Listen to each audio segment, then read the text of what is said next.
M- এমনিতে কি অবস্থা তোমাদের দেশে? আসলে তো দেখলাম যে অনেক বেশি। হুম। আচ্ছা। আসসালামু আলাইকুম বন্ধুরা, আমরা আজকে লাইভে আসলাম। আমাদের সাথে আছে বন্ধু নাসরিন, অস্ট্রেলিয়া থেকে। আমাদের কিশোরগঞ্জের বন্ধু। তো আমরা ধারাবাহিকভাবে না, বিভিন্ন কিশোরগঞ্জ না, আমি ডাক্তারি। ঢাকার। কিশোরগঞ্জ হ্যাঁ, না, আচ্ছা আচ্ছা। ঢাকা। তা আমাদের সাথে, হ্যাঁ, ঢাকার বন্ধু নাসরিন। এমনিতে জন্মস্থান হুম। হলো কিশোরগঞ্জ। আচ্ছা, আর না, বর্তমানে জন্মস্থান সে, কিশোরগঞ্জ না। আচ্ছা, ও ফ্যামিলিগতভাবে কিশোরগঞ্জ নাকি? হ্যাঁ, হ্যাঁ। আচ্ছা। তো হ্যাঁ, আমরা ধারাবাহিকভাবে বিভিন্ন ডাক্তারি পরামর্শ গ্রুপে নিয়ে আসছিলাম, বিভিন্ন ডাক্তাররা বিভিন্ন না, না, পরামর্শ দিচ্ছিল। ডাক্তারি না।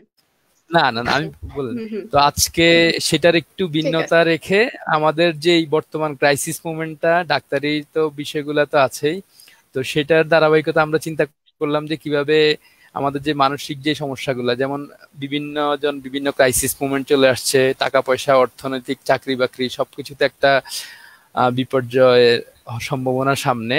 তো এই টোটাল বিষয়গুলো, এই বিপর্যয়গুলা, মানসিক হতাশা, উদ্বেগের যে জায়গাগুলো, এগুলা কিভাবে আমরা কাটিয়ে উঠতে পারি, নাসরিন আমাদেরকে এই বিষয়ে আমাদের সাথে তার অভিজ্ঞতা অথবা তার প্র্যাকটিক্যাল যেই ধারণা, একাডেমিক ব্যাকগ্রাউন্ড সবকিছু নিয়ে আমাদের সাথে কিছু শেয়ার করবে। নাসরিন, তোমার পরিচয় দিয়ে আমাদের সাথে শেয়ার করো আর কি, তোমার পরিচয়টা আগে দিয়ে নাও আমাদের সাথে। আচ্ছা, আমি কি আমার পরিচয় কি মানে কুল ভাবে দিব নাকি একটু আহ ফর্মাল ওয়েতে দিব? ইনফর্মাল ভাবে বন্ধুদের কাছে একটু পরিচয়টা দাও আর কি। আচ্ছা, ঠিক আছে। হ্যাঁ, আমি হচ্ছে তোমার ঢাকা ইউনিভার্সিটি থেকে ফ্যাকাল্টি অফ ফার্মেসি থেকে বি ফার্ম এবং এম ফার্ম করেছি। এরপরে তোমার যেটা আর কি যে আমি ইনসেপ্টা ফার্মাসিউটিক্যালসে 1 বছর চাকরি করেছি। এরপরে তোমার সাউথ ইস্ট ইউনিভার্সিটিতে আমি টিচিং এ ছিলাম, ওখানে অ্যাসিস্ট্যান্ট প্রফেসর ছিলাম।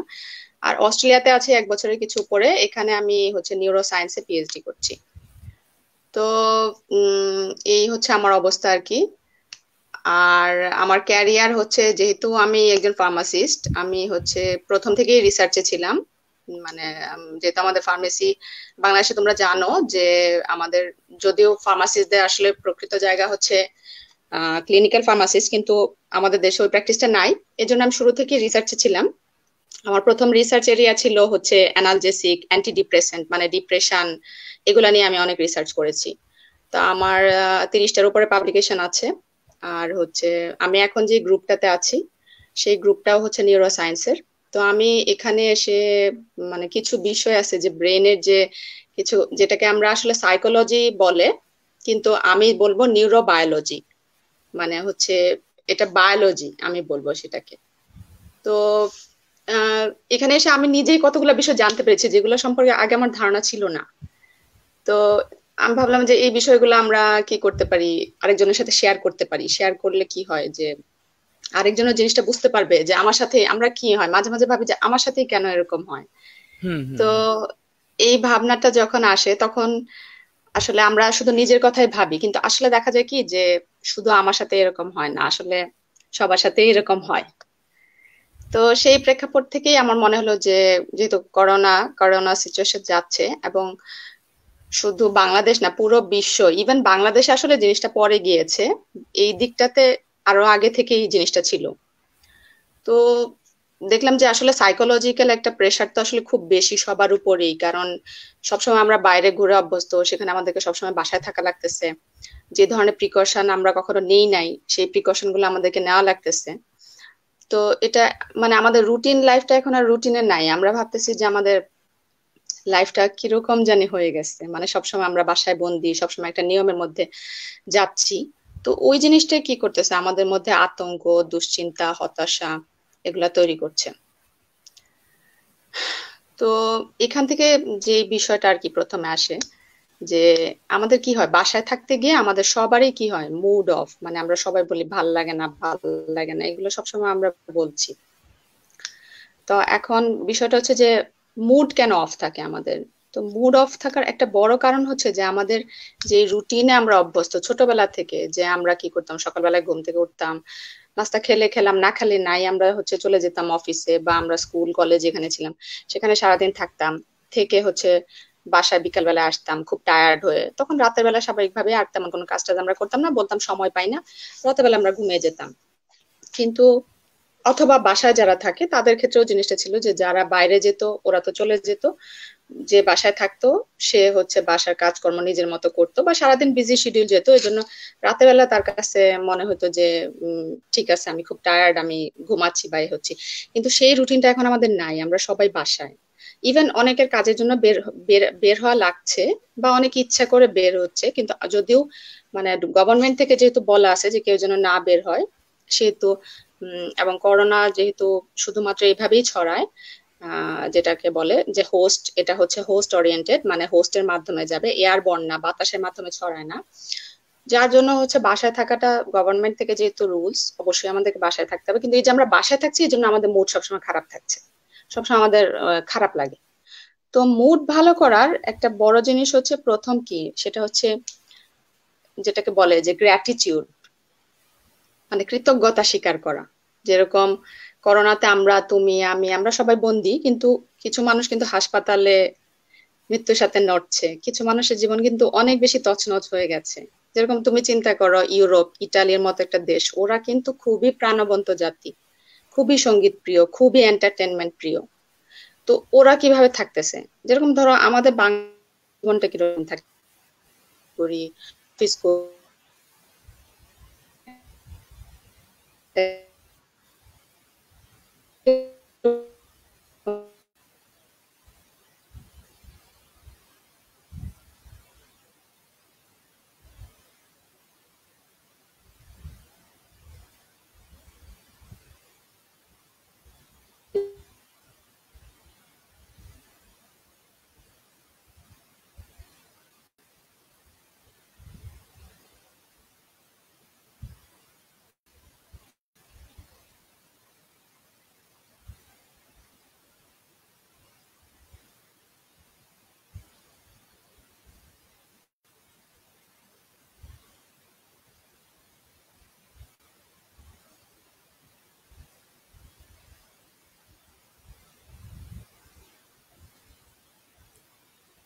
আমাদের একটু কারিগরি নেটওয়ার্কের ত্রুটির কারণে আমাদের ফাতেমা নাসরিন বন্ধু, যিনি অস্ট্রেলিয়া থেকে সংযুক্ত হয়েছিলেন, তিনি একটু আবার কানেক্ট হওয়ার ট্রাই করছেন। কিছুক্ষণের মধ্যে কানেক্ট হয়ে যাবে আশা করছি। হ্যাঁ হ্যাঁ ফাতেমা, লাইনটা একটু ডিস্টার্ব করেছিল, একটু আবার শুরু করো, বলো। হ্যাঁ। তো প্রথমে যেটা আমি বলছিলাম যে মুডটাকে চাঙ্গা করা, যে কিভাবে আমরা মুড চাঙ্গা করব। তো মুড চাঙ্গা করার হচ্ছে প্রথম জিনিস যেটা, সেটা হচ্ছে যে সকালবেলায় উঠে নিজেকে ব্লেসড মনে করা, যে আমি কি বেঁচে আছি, শ্বাস নিচ্ছি। অন্য কোনো মানুষজন কিন্তু অনেকেই কিন্তু এটার জন্য সাফার করছে। তো এটা এভাবে কি করতে পারি আমরা আমাদের মুডটাকে ঠিক রাখতে পারি, এটা। আরেকটা বিষয় হচ্ছে যে যেরকম ধরো আমাদের এখন যেটা কাজ করে হতাশা করোনার জন্য। তো হতাশার বিষয়টা কিন্তু চারটা জিনিসের সাথে জড়িত। হতাশা চারটা বিষয়ের সাথে। প্রথমত হচ্ছে যে দুশ্চিন্তা থেকে আসে, যেটাকে আমরা স্ট্রেস বলি। দ্বিতীয় জিনিসটা হচ্ছে যে কোনো রুটিন লাইফ নাই সেটার জন্য। আর তিন নম্বরে যেটা, সেটা হচ্ছে যে আমাদের হচ্ছে লাইফস্টাইল, যেরকম বাসায় থাকার জন্য আমরা কি বেশিরভাগ সময় খাওয়ার চিন্তায় ব্যয় করছি, যার জন্য হচ্ছে দেখা যায় কি যে উম আমাদের মধ্যে অনেক বেশি হতাশা কাজ করে। তাহলে হতাশার পিছনে তিনটা কারণ থাকে, একটা হচ্ছে দুশ্চিন্তা, আরেকটা হচ্ছে কোনো রুটিন লাইফ না, আর তিন নাম্বার হচ্ছে আমাদের খাবার এবং লাইফস্টাইল। তার মানে দেখা যাচ্ছে যে আমরা বাসায় খাচ্ছি সব সময়, কোনো ধরনের ব্যায়াম করছি না, কোনো ধরনের হাঁটাহাঁটি করছি না, যার জন্য দেখা যাচ্ছে কি যে আমাদের মধ্যে এরকম হতাশাগুলা কাজ করছে। এখন এই হতাশা, যেটাকে আমরা আসলে হতাশাকে আমরা ডিপ্রেশন বলি, সেই ডিপ্রেশনটা আমরা কিভাবে কাটিয়ে উঠবো। তো প্রথমে যেটা থাকে যে আমরা কি করি, সকালবেলায় উঠেই প্রথমে দেখি যে করোনায় কতজন মানুষ মারা গেছে আর কতজন ইনফেক্টেড হয়েছে, এবং সারা দিন ধরে কি এই জিনিসগুলোই গল্প করতে থাকি। যে প্রথমে আমরা ইয়ে করি যে একটা খবর দেখি, সকালে উঠে মোবাইলটা হাতে নিয়ে নেই, খবর দেখি, দেখে হচ্ছে বলি যে আজকে এতজন মানুষ মারা গেছে। এরপরে এটা দেখে আমি হচ্ছে বিশ্বাস করা শুরু করি যে করোনা মানেই তো মারা যাচ্ছে সবাই। এরপরে আমি করতে থাকি, এটাকে ফিল করতে থাকি যে এই মৃত্যুটা কিরকম হবে, যে আমাকে কেউ গোসল করাইতে পারবে না, অথবা জানাজা দিতে পারবে না, বা কেউ আমার সাথে থাকতে পারবে না। এরপরে আমি বিহেভ করা শুরু করি।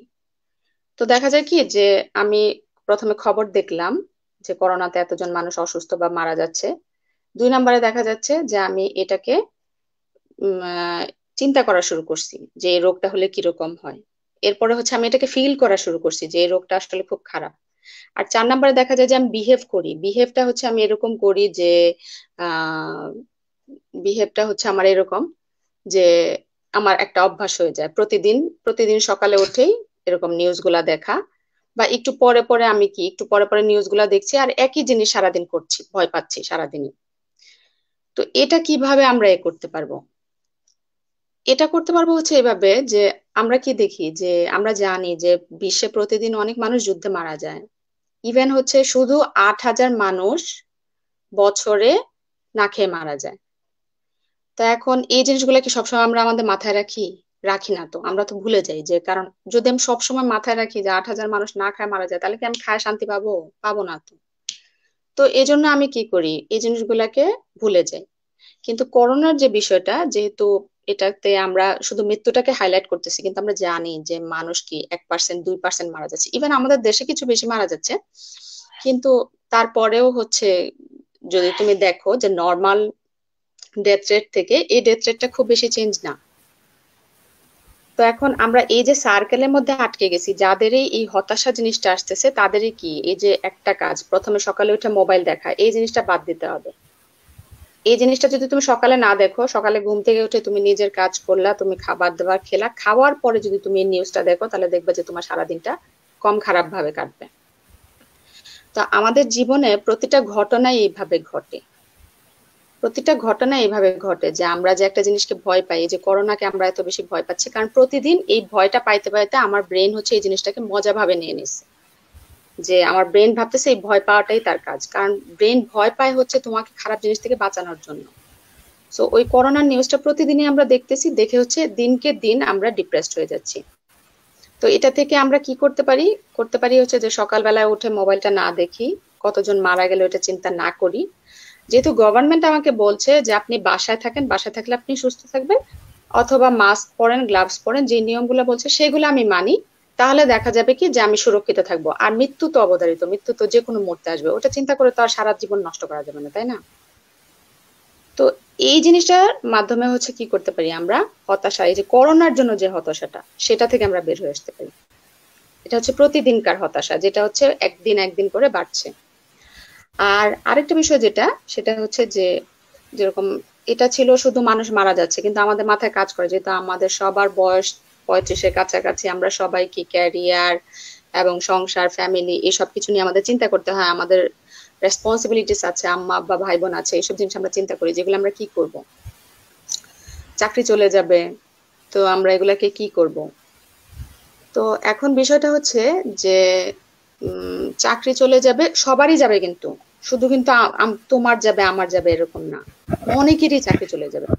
ইভেন এখানে অস্ট্রেলিয়াতেও হচ্ছে, মানে আমি যে ইউনিভার্সিটিতে আছি সেই ইউনিভার্সিটিতেও অনেক প্রফেসরের চাকরি চলে যাবে। কারণ হচ্ছে ইউনিভার্সিটি এই সামনের সেমিস্টারে কোনো স্টুডেন্ট আনতে পারবে না, এই জন্য অনেক প্রফেসরের চাকরি যাবে।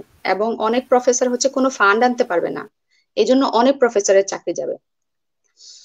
তো ইভেন হচ্ছে সিডনিতে অনেক বাংলাদেশি আছে যারা এখানকার পিআর সিটিজেন, তাদেরও হচ্ছে ওদেরকে এককালীন কিছু টাকা দিয়ে কোম্পানি ছাঁটাই করে দিচ্ছে, বলছে যে আমরা কবে কোম্পানি খুলবো আমরা জানি না। তো পুরো পৃথিবী জুড়ে এই জিনিসটা চলতেছে। তো এখন আমাদেরও এরকম হবে। তো এখন এই চিন্তাটা সবসময় আমাদের মাথায় ঘুরে।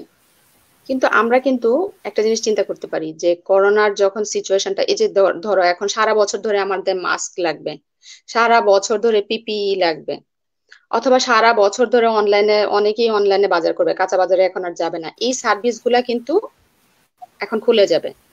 এখন কেউ যদি মনে করে যে আমার বাইক আছে, আগে হয়তো সে পাঠাও করতো, সে এখন ভাবলো যে না আমি কি করলাম, এরকম আহ সবজি ডেলিভারির একটা অ্যাপ তৈরি করলাম, বা আমার এলাকার যারা আছে তাদেরকে আমি কি করলাম, এই জিনিসগুলো দিয়ে আসলাম। এভাবে কিন্তু আমরা এই সময়টার মধ্যে প্ল্যান করতে পারি যে আমি করোনার পরে আমার কর্মসংস্থানের কি ব্যবস্থা করব। তো যেহেতু আর্থিক চিন্তা একটা বড় চিন্তা, এই চিন্তাটা নিয়ে আমরা সবাই চিন্তিত যে কিভাবে বাসা ভাড়া দিব, কিভাবে ফ্যামিলি নিয়ে থাকবো, এই চিন্তাটা আমাদের। এই চিন্তাটা করলে তো হবে না, প্রথমে তো আমাদেরকে প্ল্যান করতে হবে যে আমি কিভাবে সার্ভাইভ করব। আমি কিভাবে সার্ভাইভ করব, কারণ হচ্ছে আমাকে আমার আমার অনেক স্কিল আছে কিন্তু আমাকে চাকরি দেওয়ার মতো লোক নাই, আমাকে পে করার মতো লোক নাই। ইভেন কেউ যদি আমাকে নেয়ও, সে হচ্ছে আমাকে বেশি টাকা দিতে পারবে না। তাহলে আমাকে কি করতে হবে?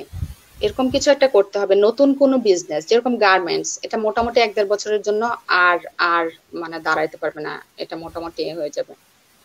কিন্তু ফার্মাসিউটিক্যালস গুলা কিন্তু স্টেবল আসছে, তো দেখা যাবে যে এমআর বা রিপ্রেজেন্টেটিভের সেই চাকরিগুলা কিন্তু থাকবে, ফার্মাসিউটিক্যালস এর চাকরিগুলা থাকবে।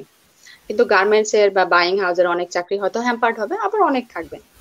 তো এখন যেহেতু আমরা আর্থিক বিষয়টা নিয়ে খুব চিন্তিত, আমরা এখন যেটা বাসায় করতে পারি যে ইন্টারনেটে দেখতে পারি যে করোনার পরে কি কি স্কিল কাজে লাগতে পারে, কি কি বিষয়গুলাতে আমি যদি একটু দক্ষতা অর্জন করি তাহলে আমি কি করতে পারি। যেরকম আমরা আগে থেকে জানতাম যে ফ্রিল্যান্সিং খুব ভালো একটা বিজনেস, এবং ফ্রিল্যান্সিং কিন্তু এই যে করোনার মতো এই জিনিস, যাদের বিজনেসে নলেজ আছে ওরা কিন্তু বিজনেস ডেভেলপমেন্টের যাদের কোর্স করা আছে তারা কিন্তু ফ্রিল্যান্সিং বা এই জিনিসগুলা, অডিট, এগুলো অনলাইনে অনেক কিছু পাওয়া যায়, সেই লিঙ্ক গুলা কিন্তু আমরা এখন কাজে লাগাতে পারি, কারণ এরকম ফ্রি টাইম কিন্তু আমরা কোনো সময় পাবো না।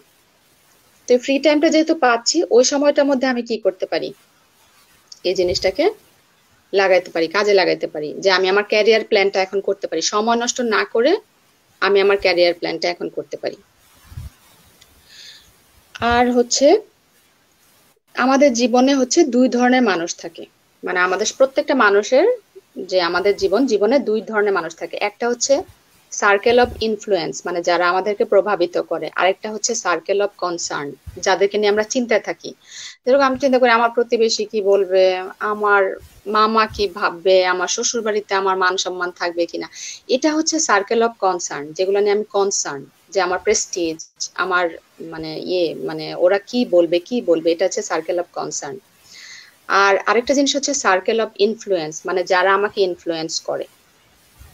তো আমাদেরকে এই সময়টাতে যেটা করতে হবে যে সার্কেল অফ কনসার্নটা সরিয়ে আনতে হবে, সার্কেল অফ কনসার্নটাকে ছোট করে দিতে হবে, যে আরেকজন কি মনে করে এই জিনিসটাকে মাথা থেকে বের করে দিতে হবে। আর সার্কেল অফ ইনফ্লুয়েন্স মানে যে যে জিনিস, যে আমাকে ইনফ্লুয়েন্স করে, আমার সার্কেল অফ ইনফ্লুয়েন্স মানে নর্মাল ভাবেই যেরকম তোমার ওয়াইফ, সে হচ্ছে তোমার জন্য সার্কেল অফ ইনফ্লুয়েন্স, বা তোমার হেলথ বা বিউটি, এই প্রত্যেকটা জিনিস হচ্ছে সার্কেল অফ ইনফ্লুয়েন্স। তো আমাদেরকে, যে করোনা হয়ে গেছে এই জন্য আমি বাসায় বসে থেকে থেকে 5 কেজি ওয়েট গেইন করবো, এটা করলে হবে না। আমাকে কি করতে হবে, আমার ফিগার ঠিক রাখতে হবে।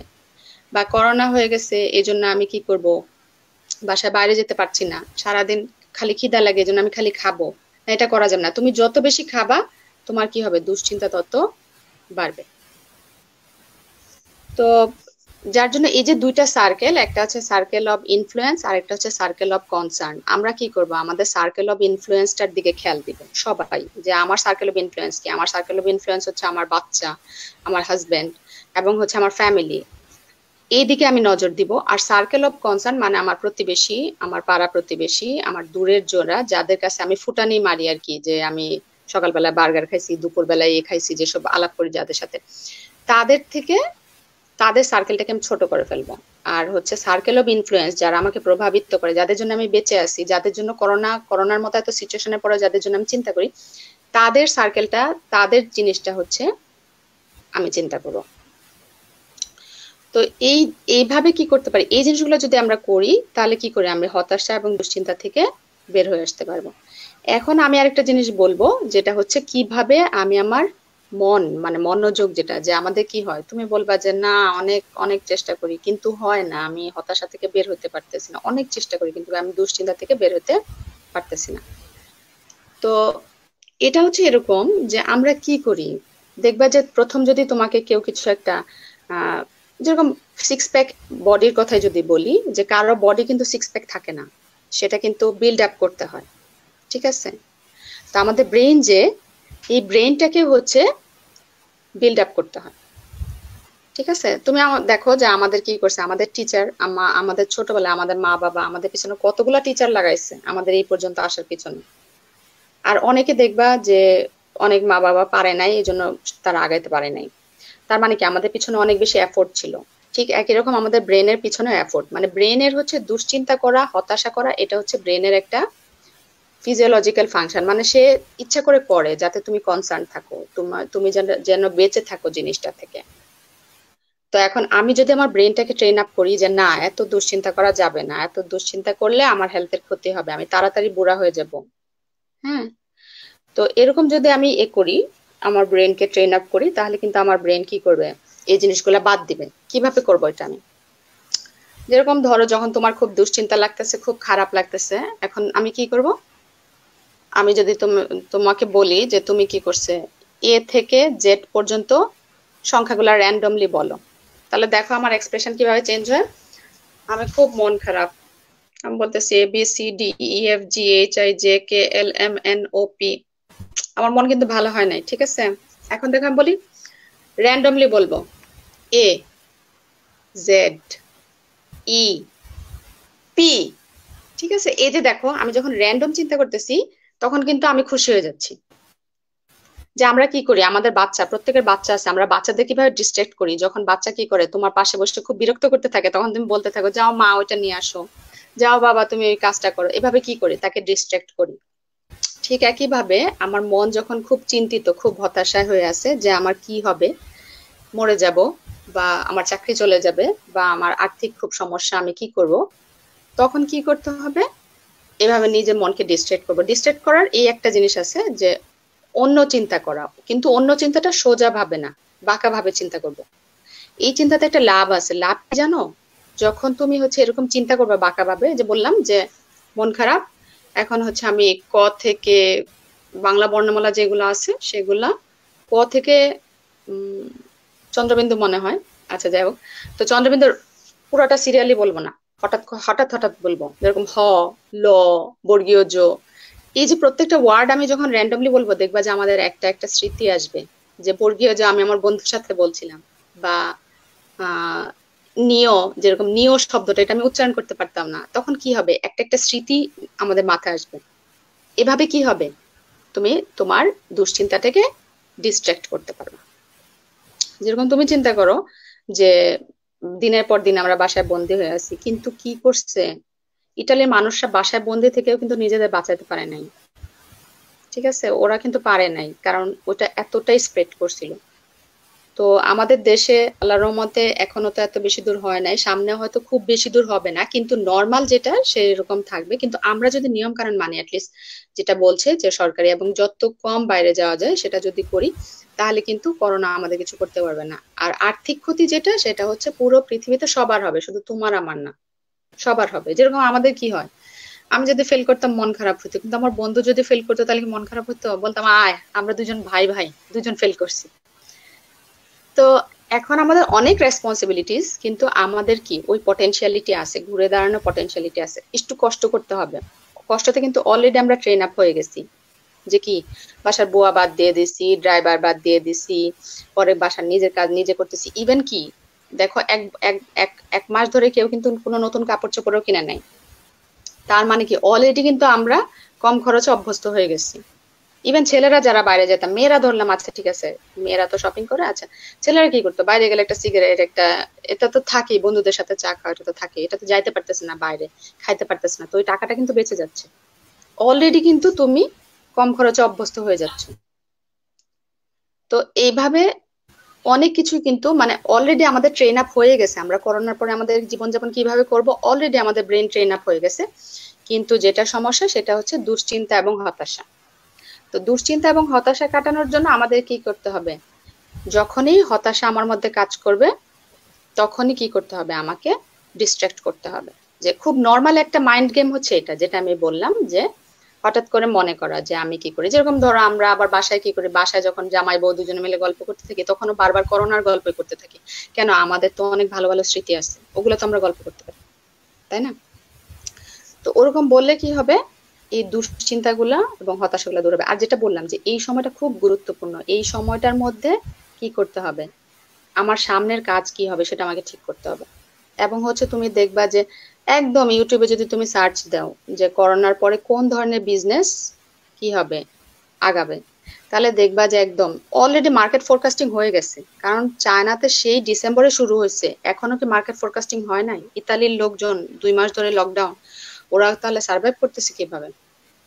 যেরকম এখানে অস্ট্রেলিয়াতে যেটা, সেটা হচ্ছে যে সরকার হচ্ছে যারা পিআর এবং সিটিজেন, যারা হচ্ছে ট্যাক্স পেয়ার, ওদেরকে কিছু টাকা করে ফেরত দিছে, $700 করে দিছে আর কি, করোনার জন্য আর কি। কিন্তু যারা নর্মাল মানুষ ওদেরকে দেয় না, স্টুডেন্ট বা যাদের হচ্ছে কোনো স্ট্যাটাস নাই, কারণ এখানেও তো গরিব মানুষ আছে, ওদেরকে দেয় নাই, কিন্তু শুধুমাত্র যারা ট্যাক্স পেয়ার ওদেরকে দিচ্ছে। বাংলাদেশে তো তোমরা জানো যে 2 লাখ 2.5 লাখ টাকার উপরে হলে সে ট্যাক্স দেয়। এখানেও একটা স্লট আছে, ওই স্লটের উপরে হলে ট্যাক্স দেয়। যারা ট্যাক্স দিয়েছে সরকার ওদেরকে টাকা ফেরত দিচ্ছে, যারা ট্যাক্স দেয় নাই ওদেরকে সরকার টাকা ফেরত দেয় নাই। তো গভর্নমেন্টের সাপোর্টটা এরকম আর কি। তো দেশেও হচ্ছে গভর্নমেন্ট তো অনেক ধরনের উদ্যোগ নিয়েছে, হয়তো খুব বেশি প্রবলেম হবে না, কিন্তু আমাদের নিজেদের উদ্যোগ নিতে হবে।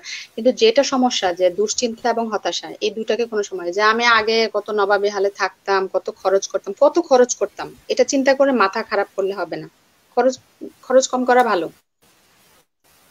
আচ্ছা, আর মাইন্ড গেম, আর হচ্ছে লাস্ট যেটা আমি আরেকটা জিনিস বলতে চাই, সেটা হচ্ছে যে আমি যে তোমাদের যে টেকনিকটা বললাম, যে ডিস্ট্রাক্ট করা, যখনই আমার মধ্যে হতাশা কাজ করে ডিস্ট্রাক্ট করা, এই ডিস্ট্রাক্ট করাটা তোমাদের অনেক কিছু থেকে বাঁচাবে। কি কি থেকে বাঁচাবে আমি বলবি।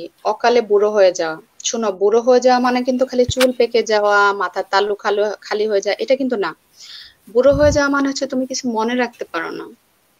পরে হচ্ছে তোমার এনার্জি নাই, তুমি এই বয়সে সিঁড়ি দিয়ে 6 তলা সিঁড়ি পর্যন্ত উঠতে পারো না, ঠিক আছে। পরে হচ্ছে তুমি কিছু মনে রাখতে পারো না, তুমি হচ্ছে কোনো কাজ ঠিকভাবে করতে পারো না, এটা হচ্ছে বুড়ো হয়ে যাওয়া। তো এই বুড়ো হয়ে যাওয়াটা ব্রেনের উপর ডিপেন্ড করে। এখন হচ্ছে তুমি তোমার ব্রেনের উপর যত বেশি এই হতাশা এবং দুশ্চিন্তা দিবা, তুমি তত তাড়াতাড়ি বুড়ো হবা, মানে তত তাড়াতাড়ি কাজ করার ক্ষমতা হারাবা। তুমি চিন্তা করো যে তুমি যদি 50টা পরে কিছু মনে না রাখতে পারো, প্রাইভেট কোম্পানি কি তোমাকে রাখবে? রাখবে না তো। তাহলে তোমাকে কি করতে হবে? তোমাকে এই মাইন্ড গেম গুলা খেলতে হবে, যে দুশ্চিন্তা যখনই মাথায় আসবে তখন মনে করতে হবে যে না, এই দুশ্চিন্তা করে কি আমার কাজের সমাধান হবে না, দুশ্চিন্তা করলে আমি তাড়াতাড়ি বুড়ো হব, আমার কার্যক্ষমতা নষ্ট হয়ে যাবে, মানে আমি যাদের জন্য বাঁচতে চাই, যাদের জন্য কাজ করতে চাই, তাদের উপর আমি বার্ডেন হয়ে যাব। যেরকম আজকাল আলজেইমার, পার্কিনসন এসব ডিজিজ যে বেড়ে গেছে, এর একটা কারণেই হচ্ছে যে আমরা কি করি, এই দুশ্চিন্তা এবং হতাশা। তো আমাদের এখন কি করতে হবে, এই করোনার সময়গুলোতে রুটিন লাইফে যেতে হবে। রুটিন, ঠিক আছে, আমার অফিস নাই, আমি সকালবেলা উঠে দাঁত টাত ব্রাশ করে নাস্তা টাস্তা করে অফিসের জামা কাপড় সুন্দর করে পরে যদি বাসায় কাজ করি, তাহলে ওভাবেই সুন্দরভাবে বসে বাসার কাজ করব।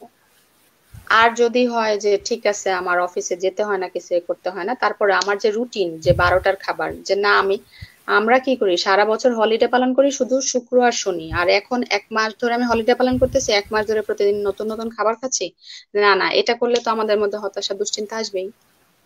আর হচ্ছে যাদের ফাইন্যান্সিয়াল সমস্যা আছে, যাদের হচ্ছে আর্থিকভাবে সমস্যা আছে, তাদেরকেও এই জিনিসটা মনে রাখতে হবে যে আমি যদি বেশি দুশ্চিন্তা এবং হতাশা করি, তাহলে আমার ব্রেন দ্রুত কাজ করবে না। আমার ব্রেন যদি দ্রুত কাজ না করে, তাহলে আমি কোনো কাজই ঠিকভাবে করতে পারবো না, কারণ মানুষের ব্রেনই হচ্ছে আসল, তোমার অ্যাক্টিভিটি তোমার সবকিছু। তো এই জন্য হচ্ছে আমি যেটা বলবো, যে ব্রেনটাকে চালু করার জন্য প্রথম হচ্ছে যেটা বললাম, যে ডিস্ট্রাক্ট করা, যখনই এরকম আলতু ফালতু চিন্তা মাথায় আসতে থাকবে, তখনই আমি কি করব, র্যান্ডম গেম গুলা খেলবো। আর আরেকটা জিনিস হচ্ছে, আমার 2টা সার্কেল, একটা হচ্ছে সার্কেল অফ ইনফ্লুয়েন্স, আর একটা হচ্ছে circle of concern. Circle of concern যারা হচ্ছে পাড়া প্রতিবেশী, ওদের নিয়ে চিন্তা করলে হবে না, ওরা বলবে যে আগে কত ভালো চাকরি করতো, এখন চাকরি নাই, এসে এদের কথা বাদ। সার্কেল অফ ইনফ্লুয়েন্স যারা আমার ফ্যামিলি, আমার ফ্যামিলি, আমার স্পাউস, আমার বাচ্চা, আমার মা বাবা, তারা হচ্ছে সার্কেল অফ ইনফ্লুয়েন্স। তো ওদের জন্য আমাকে ভালো থাকতে হবে, ওদের জন্য আমাকে কাজ করতে হবে। তো কাজ করতে হবে, আমি যদি সবসময় দুশ্চিন্তায় থাকি, তাহলে কি করবে, আমি কি করতে পারবো, কাজ করতে পারবো না ঠিক মতো, ইভেন আমার মাথায় কোনো বুদ্ধিও আসবে না। তো যার জন্য হচ্ছে আমরা কি করব, নিজেদের মুডটাকে কিভাবে ঠিক রাখবো, মুড ঠিক রাখার জন্য হচ্ছে গ্র্যাটিটিউড। সকালবেলা উঠে চিন্তা করা ব্লেসিংস, আমি শ্বাস নিতে পারতেছি, কারণ আমরা শুনতেছি যে যারা হচ্ছে এরকম করোনাতে ইভেন ভালো হয়ে যাচ্ছে, তারাও হচ্ছে কি শ্বাসকষ্টের মতো সমস্যায় ভোগে, যেটা হচ্ছে বলে যে খুবই নাকি কষ্টদায়ক। তো সেই কষ্টটা তোমাকে পেতে হচ্ছে না, আমাকে পেতে হচ্ছে না। ইভেন আল্লাহ মাফ করুক, কারো যদি পজিটিভও হয়ে থাকে কিন্তু কোনো সিমটম নাই, তাকেও জিনিসগুলা পেতে হচ্ছে না। সো প্রথমে হচ্ছে সকালবেলা উঠেই কৃতজ্ঞতা স্বীকার করা, যে আমি বেঁচে আছি, সুন্দরভাবে শ্বাস নিতে পারছি, তাহলে তোমার অনেক হতাশা দূর হয়ে যাবে। আর হাঁটাহাঁটি, হাঁটাহাঁটি হচ্ছে বাসায় যদি করতে পারো, আর বাসায় যদি না করতে পারি তাহলে বাসার যে রেগুলার কাজকর্মগুলো আছে সেগুলো ঠিকঠাক মতো করা। বাসায় আছি বলে সারাদিন খাওয়া দাওয়া করলে হবে না, কারণ তুমি যত বেশি খাওয়া দাওয়া করবে তোমার ডিপ্রেশন এবং অ্যাংজাইটি তত বেশি বাড়বে, এটা আর কি। আর আমি যেটা বললাম যে এই যে ব্রেনটাকে করা, ব্রেনটাকে কোনোভাবে প্রেসার দেওয়া যাবে না। কারণ আমার একটা হাত নষ্ট হয়ে যাক সমস্যা নাই, আমি আরেকটা হাত দিয়ে করতে পারবো। হাত একটা না থাকলে আমার পা কাজ করবে, কিন্তু আমার ব্রেন নষ্ট হয়ে গেলে আর কেউ কাজ করতে পারবে না। তো যার জন্য হচ্ছে ব্রেনকে প্রেসার দেওয়া যাবে না। তো যাই হোক, এই ছিল আমার এটা। আর যদি এটা আসলে একটু অ্যাক্টিভ সার্কেল যদি হতো তাহলে আমি আসলে আরেকটু বেশি করতে পারতাম, যে মানুষ যদি পার্টিসিপেট করতে পারে তাহলে দেখা যায় যে কিছু বিষয় থাকে, যে কিছু মুভমেন্টও থাকে, যেরকম ধরো আমি যেটা বললাম যে মাইন্ড গেম, আবার এরকম আছে যেরকম ধরো এই যে এরকম। তো এটাকে এলোমেলো ভাবে হাতগুলাকে আমি যদি খোলার চেষ্টা করি, একবার এটাকে খুললাম, এটাকে খুললাম, এরকম খুললাম, এরকম করলে মুড অনেক ভালো হয়। এরকম করলেও দেখা যায় যে ভালো ভালো স্মৃতি মনে পড়ে। খারাপ স্মৃতিগুলা, শুধু করোনার স্মৃতিগুলা মাথায় থাকে না, তখন দেখা যায় যে ভালো পুরোনো স্মৃতিগুলো আসে, অথবা অনেক ভালো স্মৃতিও আসে আর কি। তো এরকম করতে পারি, করে হচ্ছে আমরা আমাদের ব্রেনটাকে কি করতে পারি, সচল রাখতে পারি। ব্রেনটাকে সচল রাখা খুবই জরুরি, ব্রেনটাকে সচল রাখা খুবই জরুরি। আর বাকি যেটা গভর্নমেন্ট যেটা আমাদেরকে বলেছে, যে যেসব নিয়ম কানুনের কথা বলেছে সেগুলো আমাদেরকে পালন করতে হবে। আর হচ্ছে এত দুশ্চিন্তা করে আসলে কিছু হবে না, তোমার কার্যক্ষমতা ডিপেন্ড করবে তোমার ব্রেনের উপর। ব্রেনকে যদি সুস্থ রাখো, ব্রেন যদি দুশ্চিন্তা, অ্যাংজাইটি, ডিপ্রেশনে না থাকে, তাহলে কি হবে, পুরোনো এই খারাপ স্মৃতিগুলা, মানে তুমি যদি করোনাতে সবসময় হতাশা হতাশা মনে করে সময়গুলো কাটা, করোনা যখন চলে যাবে ওই স্মৃতিগুলোও তোমাকে তাড়া করে বেড়াবে। যেরকম আমরা জানি যে রানা প্লাজা যখন ভেঙে গেছিল, ওখান থেকে যারা সুস্থ হয়ে ফেরত আসছিল ওরা কিন্তু অনেকে সার্ভাইভ করতে পারে না, শুধু এই জন্য যে আগের স্মৃতিটা মাথায় রয়ে গেছে। তো করোনার স্মৃতিটা, করোনাতে তুমি সবসময় দুশ্চিন্তা করতে, সবসময় হতাশা করতে, সবসময় একটা আনসার্টিনিটি ছিল, এই চিন্তা যদি তোমার মাথা থেকে যায়, করোনা চলে যাওয়ার পরেও কিন্তু তুমি স্বাভাবিক হতে পারবে না। এবং তুমি বলবা যে করোনার সময় থেকে কি হয়েছে, আমার মাথা সমস্যা হয়েছে, কিন্তু আসলে এটার জন্য আমরা নিজেরাই দায়ী। তো এটার জন্য হচ্ছে সব সময় করোনার নিউজ দিনের শেষে 6টার সময় একটা ব্রিফিং হয়, শুধু তখনই শুনবো, অন্য সময় শোনার দরকার নেই। আর বাকি যে সময়টা পাচ্ছি সে সময় আমি আমার ক্যারিয়ার প্ল্যান করি, যে আমি আমার ক্যারিয়ারকে কিভাবে আগাবো, কি কি কাজ, কি কি বিজনেস ডেভেলপ করতে পারে সেটার উপর ফোকাস করি। এটা হচ্ছে কোন কোন বিজনেস আছে যেটা হচ্ছে কোনো মূলধন, মানে হচ্ছে কোনো ধরনের ইনভেস্টমেন্ট ছাড়া করা যায়, আছে কিন্তু, ঠিক আছে। তো এই জিনিসগুলা হচ্ছে আমরা এ করতে পারি আর কি। তো নাজমুল আর না এ করি, তাই না, অনেকক্ষণ তো।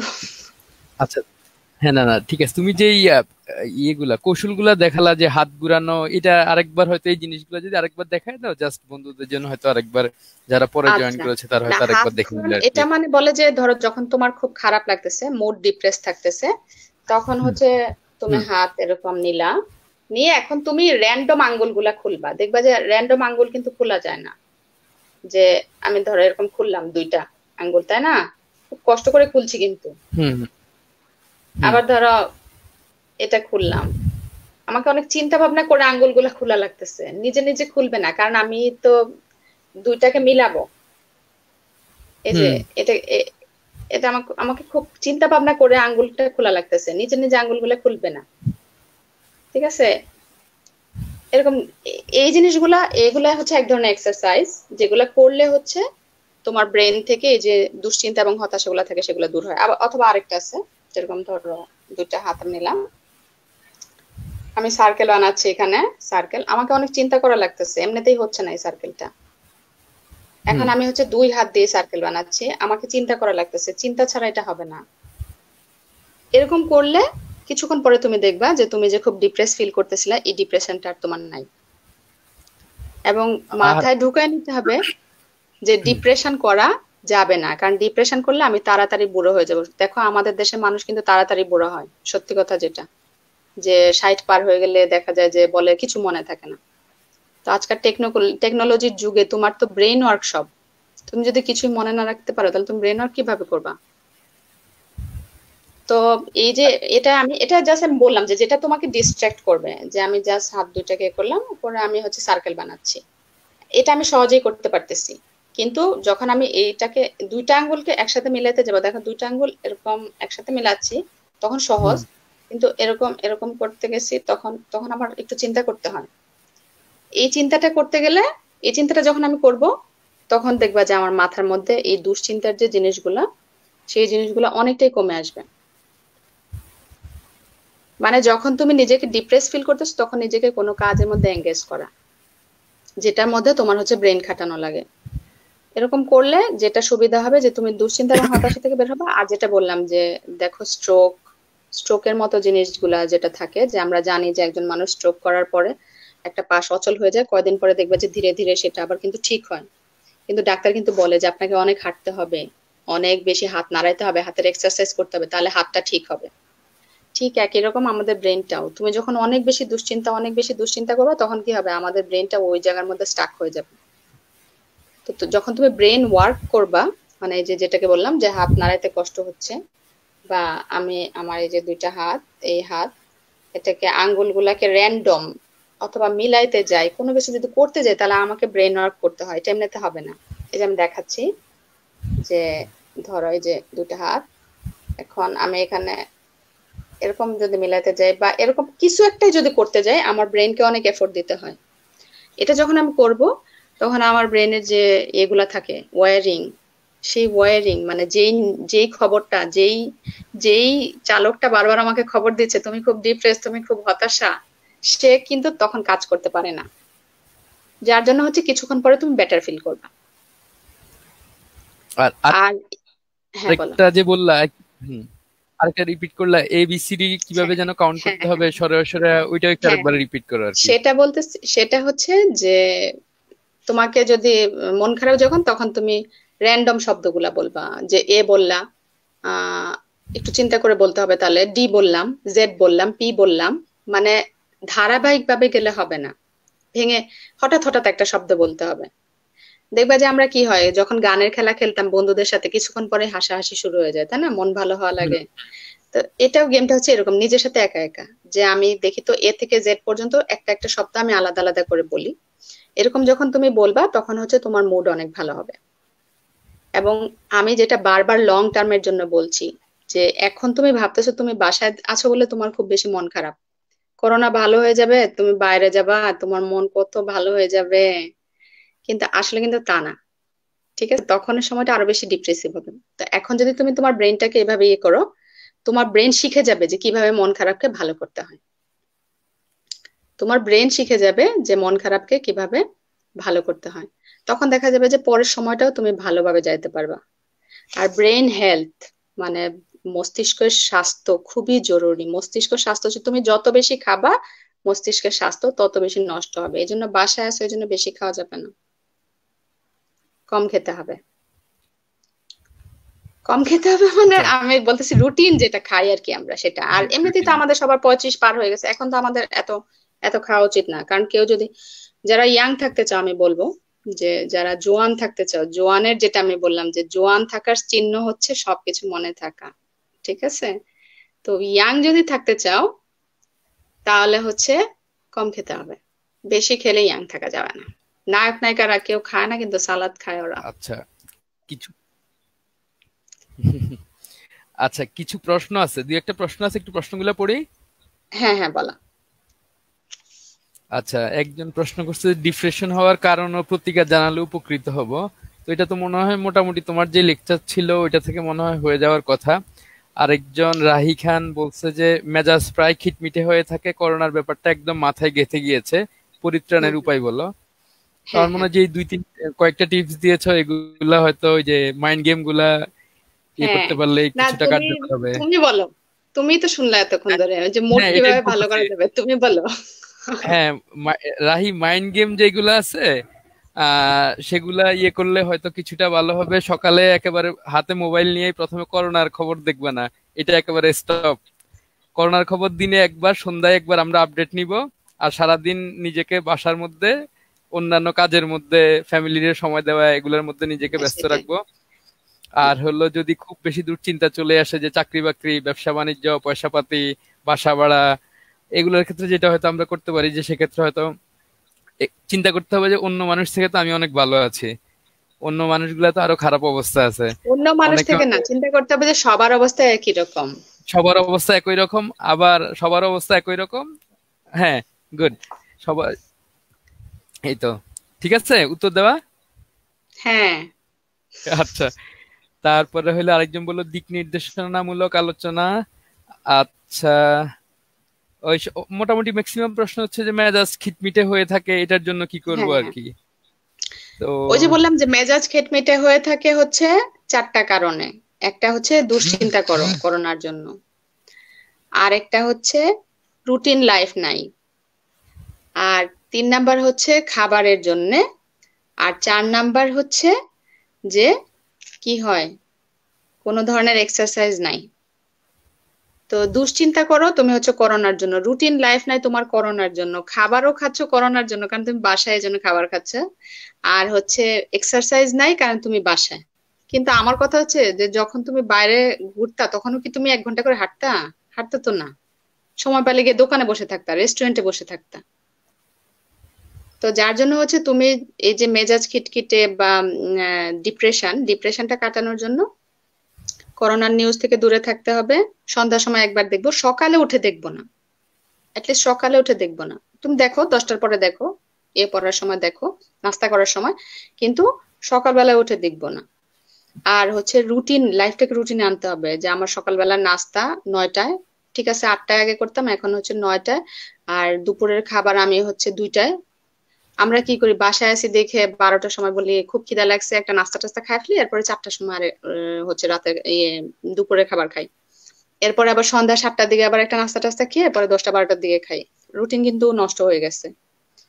তো খাবারটাকে রুটিনে আনতে হবে। আর হচ্ছে এক্সারসাইজ, বাসায় আসো, গরমকাল দেশে এখন, দিনে 2-3 বার ঘর মুছতে পারো যদি পানি থাকে। পরে হচ্ছে বাগান করতে পারো, মানে অনেক ধরনের কাজ কিন্তু করা যায় চাইলে।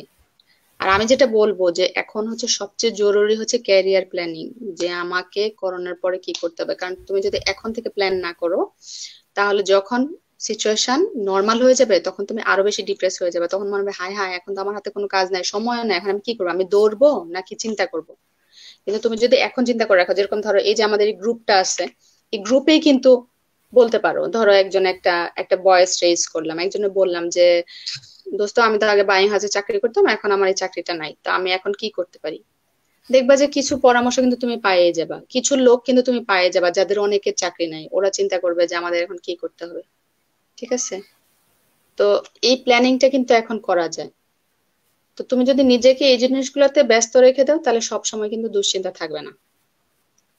আর সবসময় করোনার দুশ্চিন্তা করে তো তুমি তো দুশ্চিন্তা আটকাতে পারবে না। তুমি বাংলাদেশে বসে দিনে 10 জন মানুষ মরতেছে, দুশ্চিন্তা মরে যাচ্ছ, আর নিউ ইয়র্কে যে প্রতিদিন হাজার হাজার করে মাটি দিচ্ছে, তো ওরা কিভাবে থাকতেছে? ওরা তো তোমাদের মতো দেশ না, ওদের তো চিকিৎসা ছাড়া একটা মানুষও মরে না, কিন্তু ওখানে মরতেছে। তার মানে বোঝা যাচ্ছে যে রোগটা আসলে কতটুকু। গভর্নমেন্টের কোনো দোষ নেই, আমাদের তো গভর্নমেন্টের কোনো দোষ নেই। সে চেষ্টা করছে, গরিব দেশ হিসেবে যে পরিমাণ করছে আমি অ্যাপ্রিসিয়েট করি। এখানে ইভেন আমি অস্ট্রেলিয়াতে দেখছি যে এখানে দোকান বন্ধ করা নিয়ে কত গড়িমসি হয়েছে। এমন অবস্থা, মানে তোমার হচ্ছে ছুটি দিয়ে দিছে, লকডাউন দিয়ে দিছে, সবাই বিচে চলে গেছে সমুদ্র পাড়ে। পরে $6,000 করে জরিমানা করছে এক একজনের পিছনে, করার পরে এগুলা বাসায় ঢুকছে। তো দেশে তো কোনো জরিমানা টরিমানা নাই, কিন্তু এখানে এখন $6,000 করে জরিমানা যদি 2 জন মানুষ একসাথে খেলে।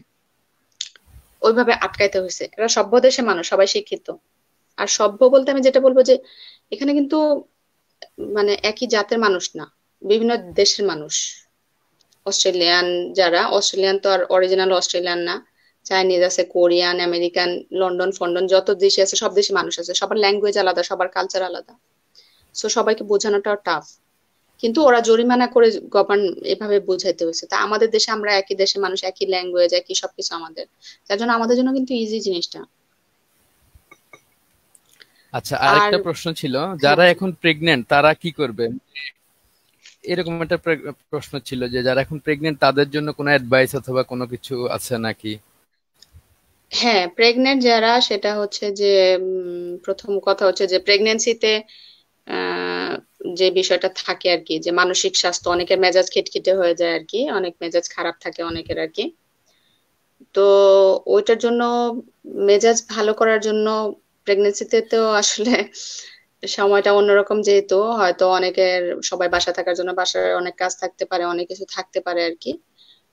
তো যেটা করা যায় আসলে, প্রত্যেকের তো নিজ নিজ ডাক্তার আছে, যে ডাক্তারকে দেখিয়েছে সেই ডাক্তারের ফোন নাম্বার অবশ্যই আছে, এই সময় তো অবশ্যই ডাক্তারের ফোন নাম্বার থাকার কথা।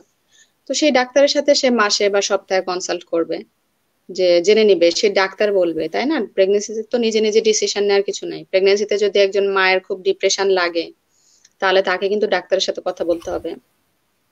তো প্রেগনেন্সি বা এগুলা কেস তো ডিফারেন্ট। সো ওইসব ডিফারেন্ট কেসে তো সাধারণ সমস্যার সাথে ওটাকে কম্পেয়ার করলে হবে না। প্রেগনেন্সি হচ্ছে একটা মানে নর্মাল, তারপরেও সেটা একটা স্পেশাল কেস। সো প্রত্যেকের যার যার ডাক্তার আছে, তার কাছ থেকে পরামর্শ নিতে হবে, তার কাছ থেকে হেল্প নিতে হবে, এটা আর কি। আমি যেটা সবাইকে মানে বলবো আর কি, যে আমরা হচ্ছে কি করি, মানে ব্রেনের স্বাস্থ্য, মানসিক বলবো না আমি এটাকে, আমি বলবো হচ্ছে ব্রেন, মগজ। আমি বলবো যে মগজের স্বাস্থ্যের প্রতি সবাই নজর দিই। যে আমি যখন আমার পেটটা, আমার ভুঁড়িটা যখন বড় হয়, আমার মগজটা কি হয়, ছোট হয়ে যায়। আমরা কিন্তু বলি যে মাথা মোটা, এবং বাস্তবে কি তাই। দেখা যায় যে যার পেট যত বড় হবে, তার মস্তিষ্ক তত বেশি ছোট হবে, এবং সে কাজ তত দেরিতে করবে, তার কাজের মধ্যে তত বেশি চলে আসবে, লেথার্জি চলে আসবে। তো যেহেতু 1 মাস ধরে আমরা বাসায়, সবারই কিন্তু কি হচ্ছে, কোনো ধরনের এক্সারসাইজ নাই, কোনো ধরনের খাবার দাবার নাই, আমাদের ব্রেনটা কিন্তু বেশি বেশি হয়ে যাচ্ছে, বিগড়ে যাচ্ছে, এবং দুশ্চিন্তা এবং হতাশা অভ্যস্ত হয়ে যাচ্ছে। এটাকে যদি এখন না ফিরাই, তাহলে কি হবে, আমরা যখন নর্মাল লাইফে যাব, আমরা কি করতে পারবো, শক শক থেকে যাবে, আফটার শক, যেটা থেকে আমরা ব্যাক করতে পারবো না। মানে একটা খারাপ স্মৃতি হয়ে জিনিসটা থেকে যাবে। আমরা সবাই চাই যে আমরা যখন সুস্থ হব, আল্লাহর রহমতে যখন আমরা ভালো হয়ে যাব সবাই, মানে করোনা টরোনা চলে যাবে, সবকিছু নর্মাল হয়ে যাবে, তখন যেন আমরা যে আমার ফ্যামিলির সাথে ছিলাম, পরিবারের সাথে ছিলাম, এই সময়টা যেন সুখের একটা স্মৃতি হিসেবে থাকে, মানে খারাপ স্মৃতি হিসেবে যেন না থাকে। যে আমি যখন অফিস শুরু করতেছি করোনার পরে, তখন যেন আমার এই স্মৃতিটা না থাকে, ওহ 2 মাস কি কষ্ট করছি, কিন্তু এই যে 2 মাস আমি বাসায় ছিলাম, আমার ফ্যামিলির সাথে ছিলাম, আমার বাচ্চার সাথে ছিল, আমাদের বাচ্চারা তো আমাদেরকে পায়ই না, তো ওরা যে আমাদেরকে এই সময়টা জুড়ে পাইলো, ওরা কিন্তু অনেক কিছু শিখতে পারছে। এবং তুমি চিন্তা করো যে আমাদের আব্বু, আমাদের বাবাদের জীবনটা কিন্তু এরকম ছিল না, আমাদের জীবনটা যেরকম।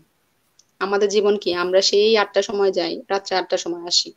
আমাদের বাবারা তো এরকম ছিলেন না, ওনারা তো সকাল 9টায় যেতেন, 5টায় চলে আসতেন। আমাদের বিকাল বেলার লাইফ ছিল, সন্ধ্যাবেলার লাইফ ছিল, যার জন্য আমরা আমাদের মা বাবার সাথে অনেক বেশি অ্যাটাচ, কিন্তু আমরা কিন্তু আমাদের বাচ্চাদের সময় দিতে পারতেছি না, কিন্তু এই সময়টা কিন্তু আমরা কাজে লাগাতে পারতেছি।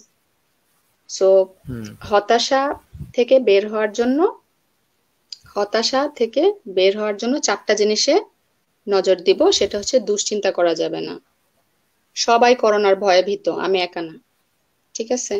2 নাম্বার হচ্ছে, রুটিনে আসতে হবে আমাকে, আমার খাবারের দিকে নজর দিতে হবে, আমি বাসায় আছি দেখে সবসময় খাবো সেরকম না। আর 3 নাম্বারে হচ্ছে এক্সারসাইজ। এক্সারসাইজ অনেক ভাবে করা যায়, সেটা তুমি করতে পারো। এভাবে করার মাধ্যমে কি হবে, তুমি দেখবা যে কিছুদিন, তুমি জাস্ট 1 সপ্তাহ, 1 সপ্তাহ দুশ্চিন্তা, 1 সপ্তাহ না, 3 দিন বাদ দাও, দেখবা যে তোমার অভ্যাস হয়ে গেছে। আচ্ছা, মোটামুটি সব একই রকম প্রশ্ন। সৈয়দা নুসরাত একই প্রশ্ন, সে চিন্তা করে না, কিন্তু তার আম্মা ও বড় বোন অনেক চিন্তা করে তাদেরকে কিভাবে বুঝাবে। আমার মনে হয় তুমি যে টিপস গুলা বলছো ওগুলাতে ইনশাল্লাহ কাজ হবে। তারপরে হলো প্যানিক অ্যাটাক সম্পর্কে একজন জানতে চাইছে, এটার ব্যাপারে কি তুমি কোনো করতে পারবা? না, যদি প্যানিক হয়ে যাওয়া, যেটা এটা অনেকের থাকে, যে ছোটবেলার কোনো স্মৃতি থাকে হয়তো, যেসবের জন্য হচ্ছে মানে প্যানিক ডিসঅর্ডার থাকে আর কি, ওটা আসলে মানে যেগুলো হচ্ছে মেডিসিনের হেল্প নেওয়াটাই ভালো আর কি, যেটা আচ্ছা। ডক্টর আর কি, ফিজিশিয়ান, তাদের কাছ থেকে। আমি জেনারেল ব্রেন হেলথ নিয়ে বললাম আর কি, যেটা হচ্ছে আমি এই মানে আমার ল্যাবে আমরা যেটা নিয়ে কাজ করি আর কি। কারণ এখানে তুমি জানো যে করোনাতে হচ্ছে স্পেনের রাজকন্যা মারা গেছে। তো রাজকন্যার ছবি দিছে, ছবি দেখে আমি বলে, আহা রে, রাজকন্যা মারা গেছে। 85 বছর বয়সে রাজকন্যা করোনায় আক্রান্ত হয়ে মারা গেছে, বুঝছো? তো যদিও বিষয়টা মানে 85 বছর বয়সে আমরা তো বাঁচি না, আমাদের দেশে তো আমরা 60 ক্রস করলে 70 সর্বোচ্চ, মানে আমাদের তো কোনো জীবনই থাকে না।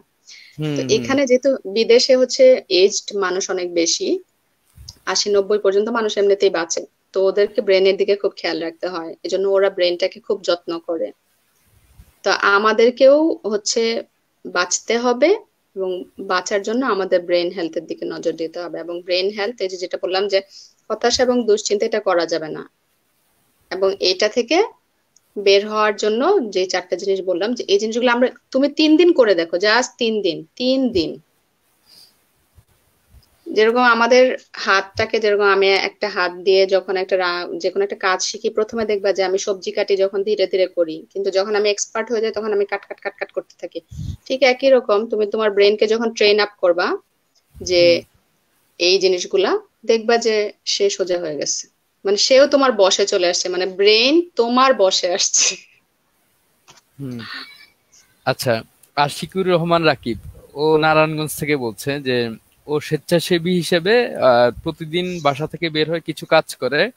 তো ওর মধ্যে একটা জিনিস চিন্তা চলে আসে যে রেগুলার ওর এই বুঝি করোনা চলে আসলো আর কি।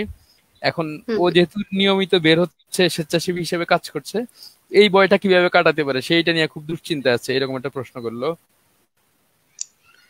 এখন ধরো এই ভয়টা তো থাকবেই, তাই না? কারণ তুমি সবসময় ওই রোগীদের দেখতেছো, সো এই ভয় তোমার মধ্যে সবসময় কাজ করবে। এখন এই ভয়টা তুমি কিভাবে কাটায় উঠবা, সেটার জন্য হচ্ছে যে এটা কিরকম বিষয়টা হলো যে তুমি যাচ্ছ আবার ভয়ও পাচ্ছ, যে তুমি যাচ্ছ ভয় পাচ্ছ।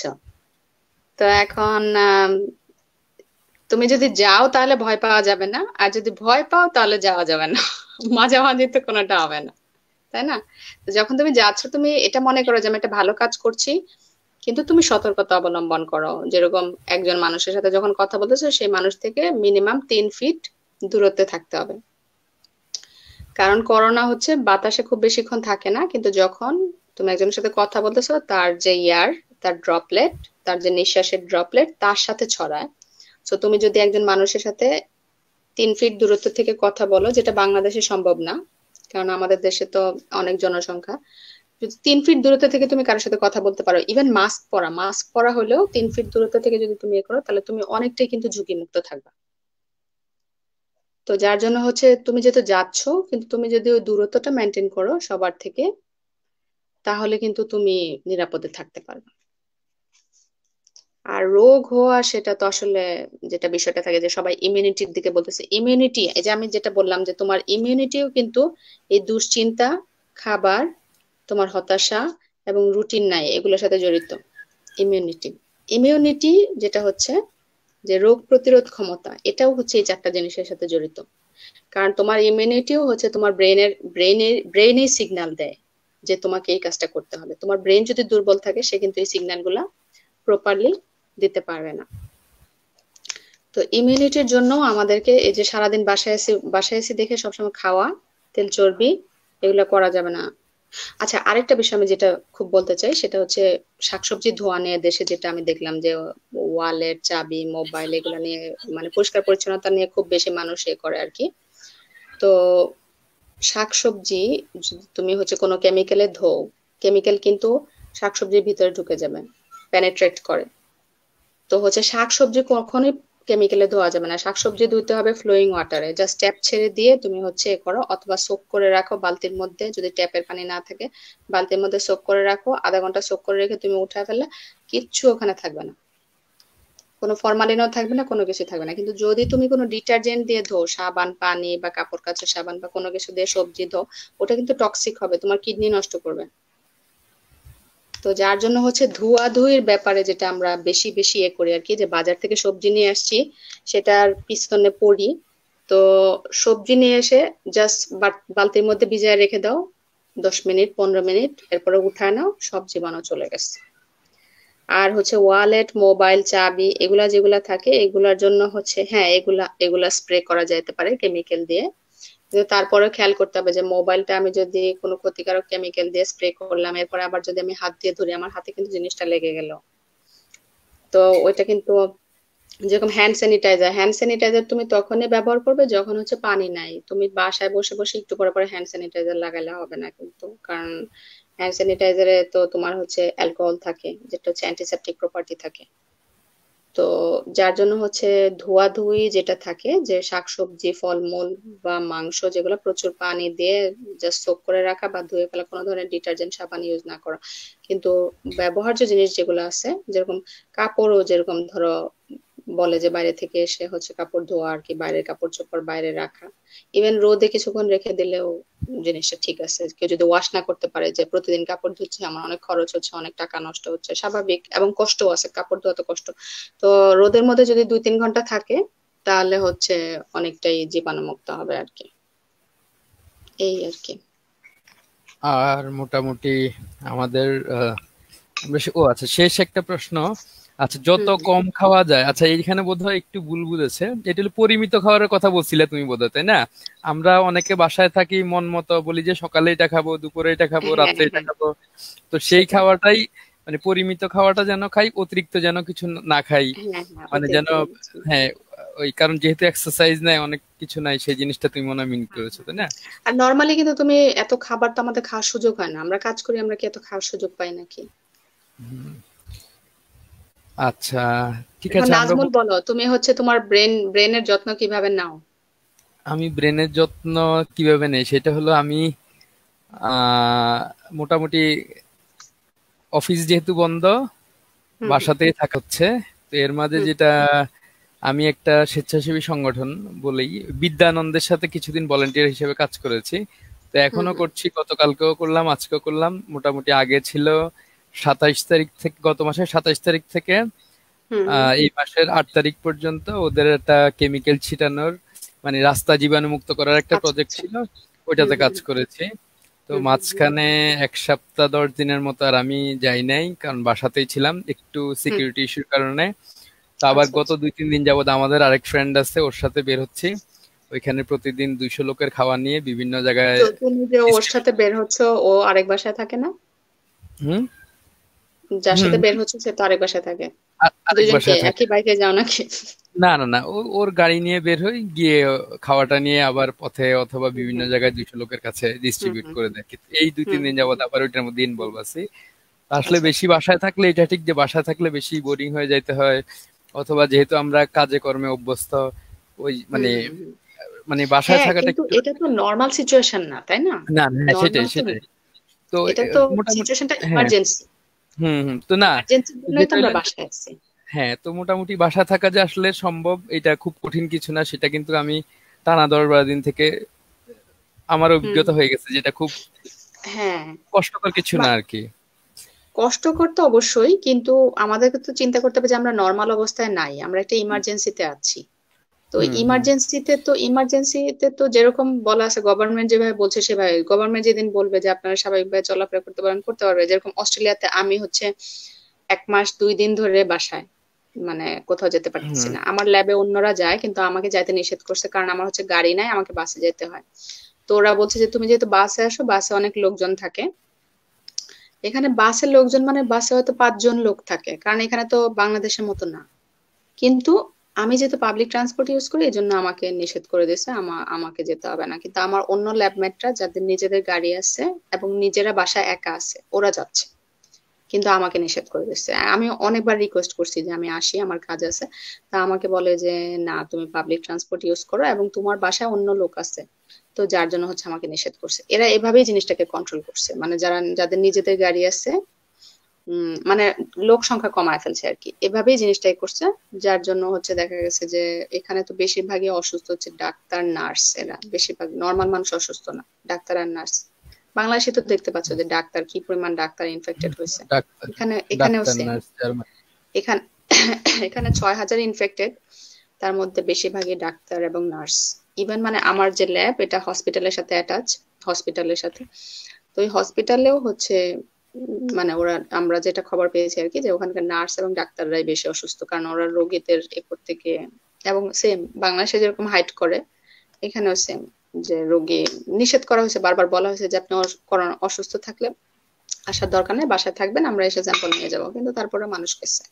মানে পৃথিবী জুড়ে মানুষ একরকম, সবারই দুশ্চিন্তা এবং হতাশা যখন থাকে। তুমি চিন্তা করো, মার্কেটে 1 মাস ধরে কোনো মাস্ক নাই, কোনো মাস্ক নাই, আমি একটা হুম। মাস্ক খুঁজে পাই না, আমি আজ পর্যন্ত একটা মাস্ক পরি না। আমি দেশের কথা বলে আমার আম্মা জিজ্ঞেস করে যে তোর মাস্ক কই, আমি বললাম যে আম্মা মাস্ক এখানে সেই প্রথম দিন থেকে বাজার থেকে উধাও। আর হচ্ছে চায়না, যেহেতু চায়না থেকে সব মাস্ক আনে, বলে যে মাস্ক আগামী 6 মাসও আসবে না। ইভেন ল্যাবেও মাস্ক সব লুকায় ফেলছে, বলে যে মাস্ক নাই, মাস্কের অনেক ক্রাইসিস, বুঝো অবস্থা।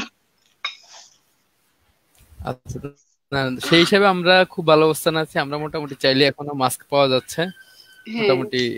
লোকাল না কিছু এখানে মাস্ক এখানে তৈরি তো হচ্ছে, সেগুলো মাস্ক মোটামুটি নাই। অ্যাভেলেবেল আর কি। হয়তো ওই ওই N95 অথবা KN95 ওই ওই কোয়ালিটির না, কিন্তু সার্জিক্যাল মাস্ক মাস্ক ক্যাটাগরির বেশ কিছু মাস্ক হ্যাঁ, হ্যাঁ, এখন অ্যাভেলেবেল পাওয়া না যাচ্ছে আর কি। সার্জিক্যাল মাস্কে তো জেনারেল প্রিকশনের জন্য সার্জিক্যাল মাস্ক এনাফ।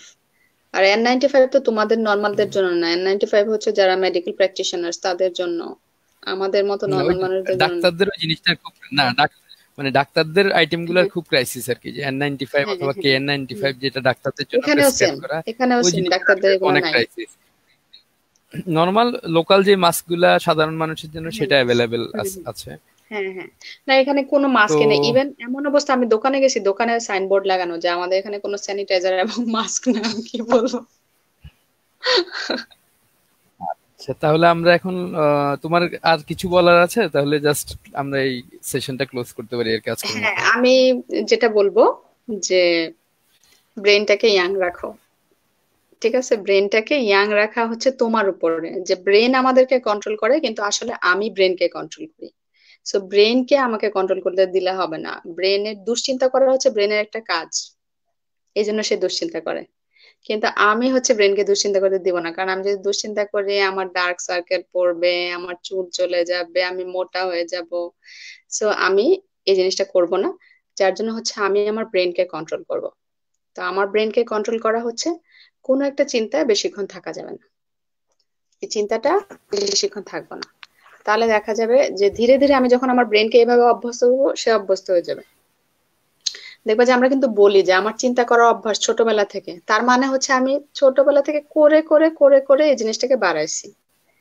তো আমি যদি এখন থেকে, যেরকম আমাদের বয়স অলরেডি 35, এখন থেকে যদি আমরা ব্রেনের যত্ন না নেই, 40 হলেই তো আমাদের স্ট্রোক, হার্ট অ্যাটাক, ছেলেদের তো বিশেষ করে বাংলাদেশে 40 40 একটা খুব একটা মানে ক্রিটিক্যাল পয়েন্ট আর কি স্বাস্থ্যের জন্য আর কি।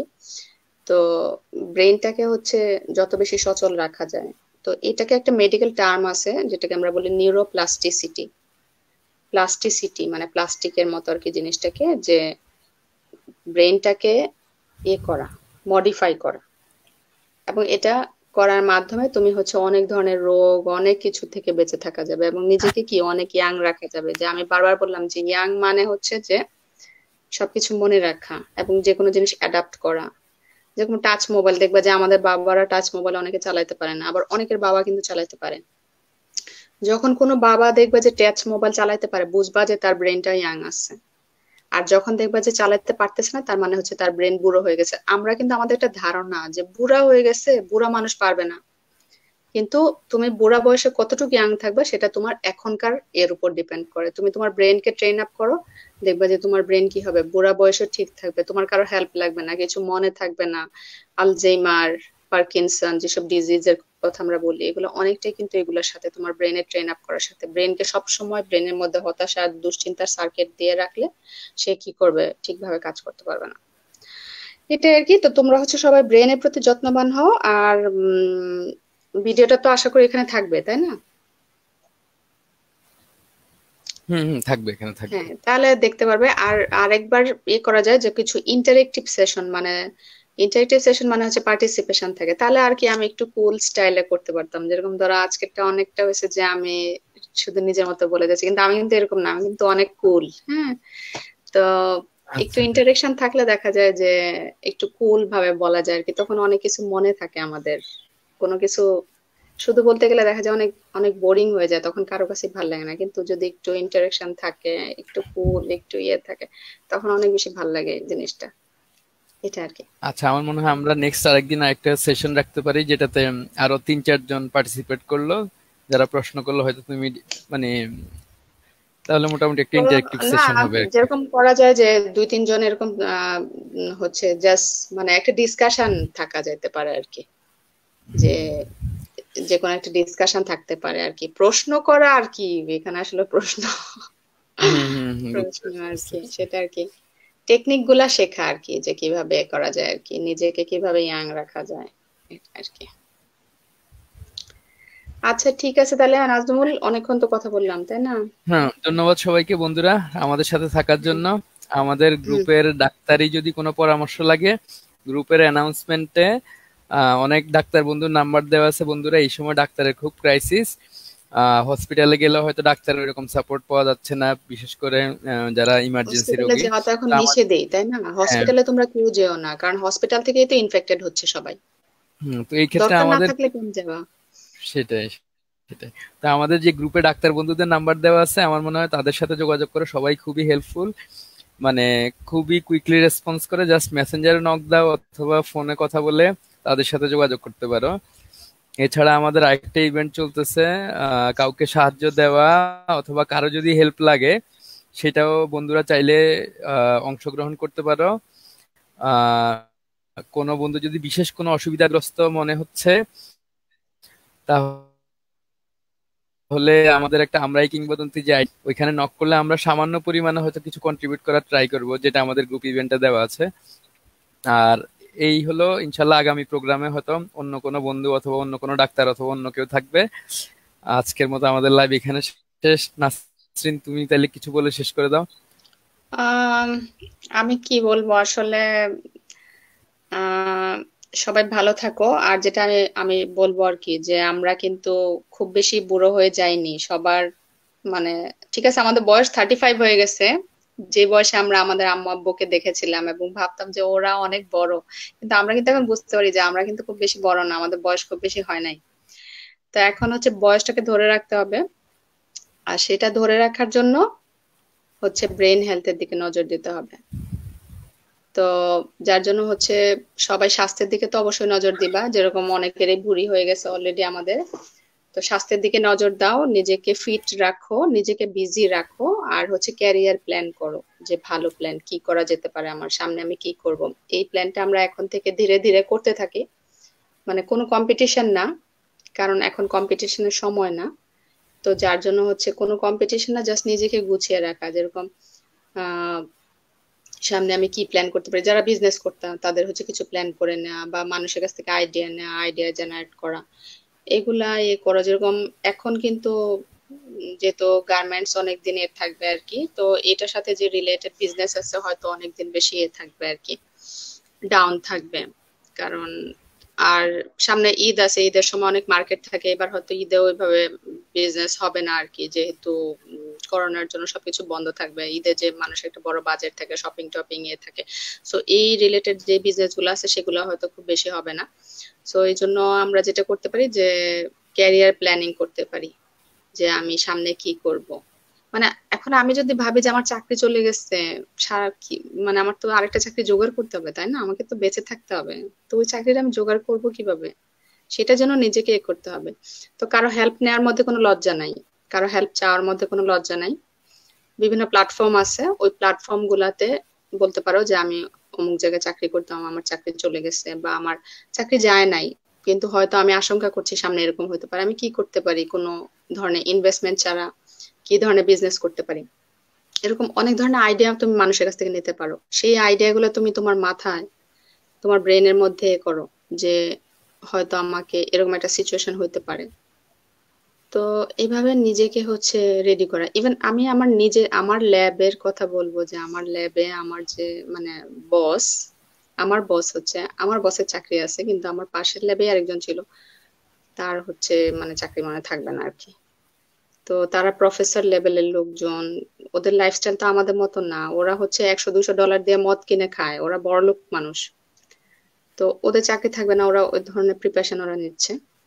সো দেশেও একই রকম বিষয় হবে, সবার ক্ষেত্রে হবে না, আমি যেটা জাস্ট ইন জেনারেল বললাম আর কি, মানে কিছু কিছুতে এফেক্টেড হবে আর কি। তো ওইটার জন্য হচ্ছে নিজেকে একটু প্রিপারেশন নেয়। এখন এই দুশ্চিন্তা এত হতাশা করলে তো তুমি ডিপ্রেসড হয়ে যাবে, তুমি ডিপ্রেসড হয়ে গেলে পরে আর কোনো কাজ করতে পারবে না। তো এটাই আর কি। আর হচ্ছে উম এই ধরনের আমি যে কথাগুলো বললাম দেখবা যে এগুলা ইন্টারনেটে পাওয়া যায় আর কি, কিন্তু আমি কিন্তু ইন্টারনেট থেকে বলি নাই, ঠিক আছে?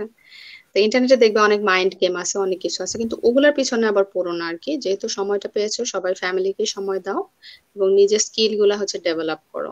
যে শুরু করার কোনো বয়স নাই, যে কোনো বয়সে শুরু করা যেতে পারে, এটা আর কি।